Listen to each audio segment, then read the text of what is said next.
ಈಗ ನೋಡಿ ನಾನು ಏನು ಹೇಳಿದ್ರು, ಕೊಳವೆ ಈ ರೀತಿ ಇತ್ತಂದ್ರೆ ಎತ್ತರ ತಗೊಳ್ತೇವೆ. ಈ ಟ್ಯಾಂಕ್ ಅಂತ ಈಗ ಸ್ಟ್ರೈಟ್ ಇರಕ್ಕೆ ಸಾಧ್ಯ ಇಲ್ಲ. ಟ್ಯಾಂಕ್ ಇದ್ರೆ ಹಾರಿಜಾಂಟಲ್ ಆಗಿತ್ತು. ಸೊ ಇದಕ್ಕೆ ಏನು ಬರ್ತದೆ, ಉದ್ದ ಬರ್ತದೆ.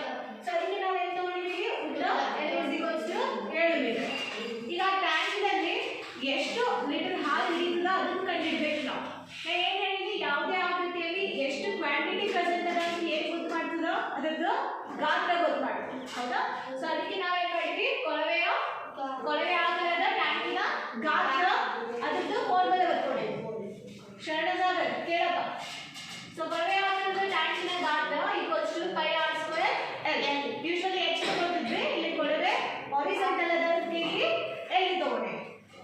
ನೋಡಿ ಪೈ ಕಾನ್ಸ್ಟೆಂಟ್, ಪೈನ ಬೆಲೆ 22/7 ಇಂಟು r ಅಂದ್ರೆ ಒಂದು r ಏನು ತ್ರಿಜ್ಯ, r ಏನು ತ್ರಿಜ್ಯ ಎಷ್ಟು ಕೊಟ್ಟಿದ್ದಲ್ಲ 1.5 ಸ್ಕ್ವೇರ್ ಇಂಟು ಉದ್ದ ಎಷ್ಟು 7 22/7. ಇದನ್ನ ದಶಮಾಂಶ ತೆಗೆದಿದ್ರೆ 10ರಿಂದ ಭಾಗ ಆಗ್ತದೆ. 15/10 square into 7 metre.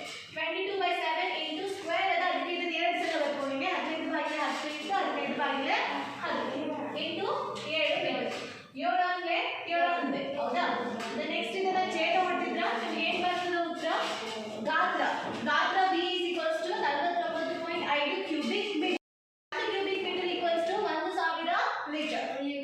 49.5 cubic metre = ಎಷ್ಟು ಲೀಟರ್ ಆಗ್ತದೆ, ಅದನ್ನ 1000ರಿಂದ ಗುಣಾಕಾರ ಮಾಡಿ. So 49.5 cubic metre into 1000. So ದಶಮಾಂಶ ತೆಗೆದಿದ್ರೆ 495/10 ಆಯ್ತಾ, ಇಂಟು 1000.